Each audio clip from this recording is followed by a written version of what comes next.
Dans cette vidéo, nous allons examiner une superbe Ford Fiesta 2012 1,25 essence. Le problème, c'est qu'elle ne charge pas, le témoin de charge s'allume de façon intermittente et, de temps en temps, la batterie est à plat.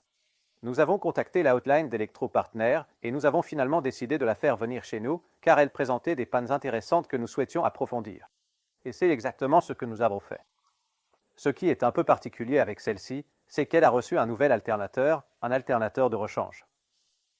Elle a également eu une nouvelle batterie, puis encore un nouvel alternateur, et elle a aussi reçu un calculateur moteur, et elle a aussi eu un alternateur d'origine d'occasion. Mais malgré tout, nous avons toujours un problème, elle ne charge pas de façon périodique.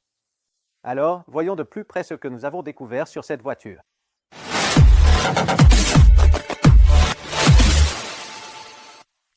Lorsque le dossier a commencé sur notre hotline, les codes d'erreur d'origine étaient une tension de batterie enregistrée sous le calculateur ABS.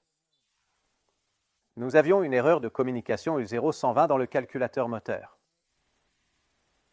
Nous avions aussi un code P065B. C'était également une erreur de performance de contrôle de l'alternateur, un code défaut. P065C, défaut mécanique dans l'alternateur, également enregistré sous le calculateur moteur. Voilà donc les codes d'erreur que nous avons jugés pertinents par rapport aux symptômes de charge. Le client avait lui-même un Pico et il l'avait envoyé à notre hotline, où ils avaient analysé le signal Alienbus et, grâce au décodage série, ils ont pu voir qu'il s'agissait du bon alternateur, que le signal était correct, et nous avons également pu constater que cela correspondait au code d'erreur de défaut mécanique sur l'alternateur. Nous avons donc trouvé que c'était un cas intéressant à mesurer, puisque le décodage série semblait correct, mais que nous avions tout de même ce code d'erreur. Le pire avec cette panne, c'est qu'elle était vraiment intermittente, donc on pouvait rouler avec la voiture pendant 4 ou 5 jours sans qu'aucune erreur ne se produise. Typique. Et bien sûr, dès qu'on n'a pas l'équipement de mesure branché, et bien là, la panne apparaît et le témoin de charge peut se mettre à clignoter. Et c'était ça, le plus grand défi. C'était que la panne était très intermittente. Donc il fallait quasiment rouler en permanence avec l'équipement de mesure. Quand on arrivait à provoquer la panne, on pouvait voir qu'il y avait certains codes d'erreur qui revenaient à chaque fois. U0120 dans l'unité de commande moteur, communication perdue. Et puis nous avons P065C, défaut mécanique du générateur. Ce sont les deux codes d'erreur qui revenaient sans cesse. Donc ce sont eux sur lesquels nous nous sommes concentrés en premier lieu. Le système Alienbus en lui-même est assez simple. Si on regarde dans l'autodata, on peut voir que nous avons l'alternateur en bas et puis une connexion directe Alienbus jusqu'à l'unité de commande moteur. Il n'y a donc que ces composants sur le réseau Alien, un maître qui est l'unité de commande moteur et un esclave qui est l'alternateur. Donc un Alienbus relativement très simple. Il n'y a donc pas beaucoup de connexions, pas beaucoup de composants entre les deux qui pourraient provoquer des interférences. Bien sûr, nous commençons par effectuer tous les contrôles de base, dont nous avons vérifié la chute de tension sur le plus et sur la masse, ainsi que la chute de tension de la masse jusqu'au moteur. Nous avons vérifié le câble Alienbus, la prise de contact dans le câble Alienbus. Nous vérifions également le câble Alienbus au niveau de l'unité de commande du moteur, donc tout ce qui est basique a été contrôlé. Étant donné que le code d'erreur du générateur concernait un défaut mécanique, nous avons évidemment aussi été très minutieux dans la vérification de la transmission par courroie. Il n'y a pas de tendeur sur celle-ci. C'est une courroie élastique et nous l'avons vérifié. Il n'y a aucun problème. Nous avons vérifié la vulcanisation sur la poulie de contre-courroie. Nous l'avons marquée avec de la couleur et elle est également intacte. Il n'y a donc aucun défaut mécanique au niveau de l'alternateur. Lorsque la voiture est arrivée ici chez Electro-Partner, elle était équipée d'un alternateur neuf du marché secondaire. Nous avons effectué cette mesure où nous avons la tension de la batterie en rouge. Nous avons notre bus Alien pour l'alternateur qui est en bleu, puis ici en gris, c'est le décodage série du signal du bus Alien et le vert indique le courant de charge.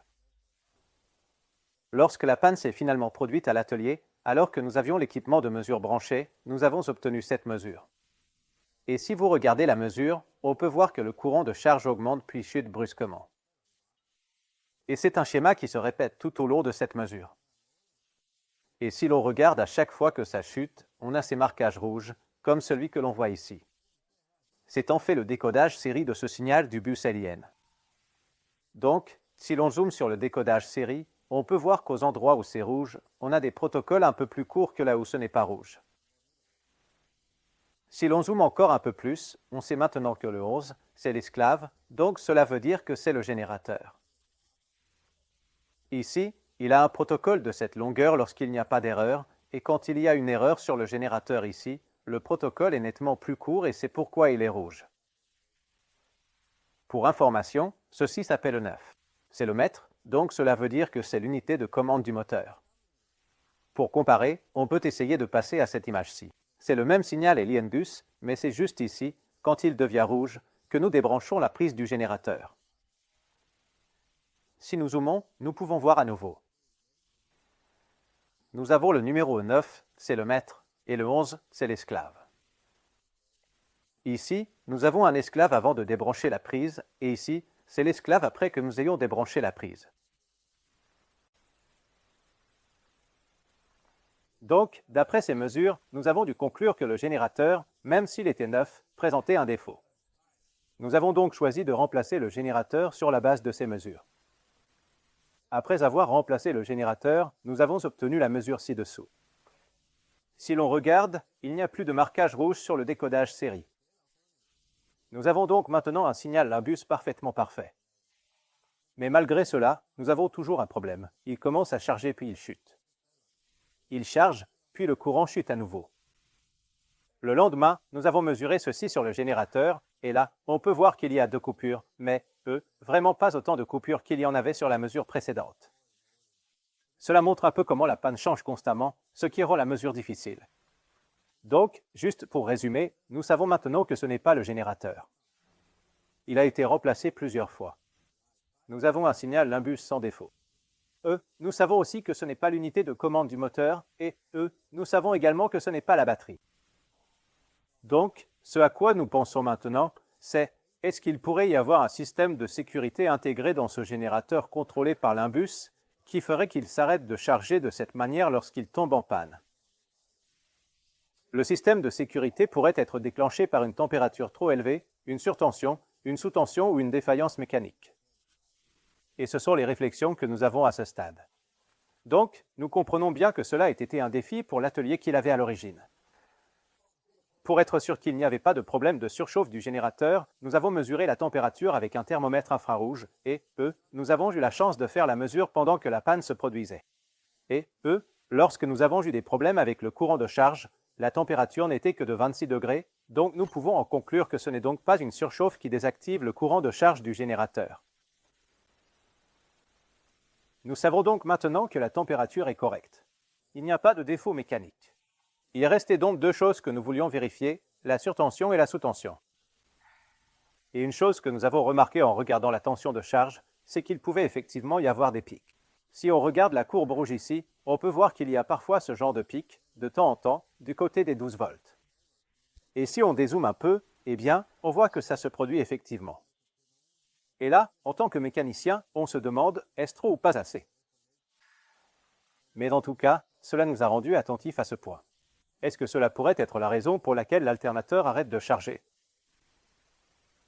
Nous avons pris notre Texa et nous sommes allés faire un tour pour voir si nous pouvions détecter des erreurs dans la liste des paramètres. Une chose que nous avons remarquée pendant la mesure, c'est qu'il pouvait détecter un raté sur le cylindre 4. Ici, vous pouvez voir qu'il y a un raté, et dans un instant, il y en aura 2. Mais ce qui était étrange, c'est qu'il se réinitialisait tout seul après quelques secondes et affichait à nouveau 0. Donc, il a vraiment fallu que nous restions à observer ces paramètres pendant longtemps pour pouvoir voir qu'il y avait de temps en temps un petit raté sur le cylindre 4. Donc, même si le système pouvait compter 2 ratés, il n'y a pas de code d'erreur pour des ratés d'allumage, et il n'y en a eu à aucun moment au cours de ce processus. Une autre chose que nous avons remarqué, c'est que lorsque nous avions le picot branché pendant la conduite, il y avait plus de bruit sur la tension de charge que lorsque nous étions simplement à l'arrêt dans l'atelier. Ici, en haut, on peut voir que lorsqu'elle tourne au ralenti dans l'atelier, on a ce bruit-là. Mais au moment où l'on prend la voiture pour rouler, il y a nettement plus de bruit sur la ligne des 12 volts. Et quand on repense au déroulement, tout commence soudainement à avoir du sens. Donc, du bruit sur la ligne des 12 volts combiné à quelques petites coupures, mais pas suffisamment pour générer un code d'erreur. Cela laisse évidemment soupçonner qu'il pourrait s'agir d'un bruit d'allumage qui serait à l'origine des problèmes de charge. Nous allons donc essayer de mesurer cela maintenant. La voiture tourne au ralenti. Nous avons mesuré l'image secondaire et, c'est assez simple. Il suffit en fait simplement de placer une de ces sondes sur le câble d'allumage et il s'agit d'une double bobine sur cette voiture. Et lorsque nous mesurons alors l'image d'allumage secondaire, nous pouvons voir ici le cylindre 4 que nous voyons ici. Il a une induction élevée. Elle monte jusqu'à 99,5 kV. Le cylindre 3, il est ici. Il a une induction de 14 kV. Et enfin, nous avons le cylindre 2 qui descend jusqu'à 5 kV. Donc, on peut voir que nous avons toujours notre tension de charge ici à 12 volts, et là, on peut bien constater qu'il y a des inductions qui correspondent un peu au cylindre 4. Mais cela, malgré le fait que le moteur fonctionne sans faute et qu'il n'a pas de raté d'allumage. Même si le moteur semble bien tourner, on peut parfois entendre qu'il a de petits ratés. Mais ce n'est pas suffisant pour qu'il génère des codes d'erreur pour raté d'allumage. Donc, en ce moment, nous avons branché le testeur Texa et nous regardons, le nombre de ratés d'allumage sur chaque cylindre. Et juste pour le fun, on va essayer d'enlever un câble de bougie pour voir ce qu'il faut vraiment pour que le moteur enregistre un code d'erreur pour raté d'allumage.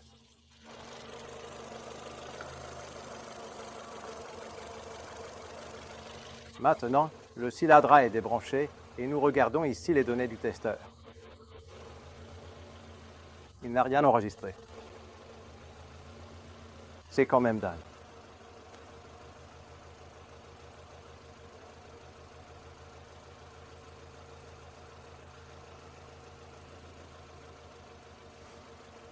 Ce n'est pas bizarre? Ce n'est pas possible, non? Qu'est-ce qu'il n'y a pas, Marius? Donc la voiture tourne maintenant sur 3 cylindres. Nous avons déconnecté le cylindre 1. Il ne compte pas les ratés d'allumage dans le paramètre. Et si vous regardez les codes d'erreur, il n'y a pas non plus de code d'erreur actif pour raté d'allumage.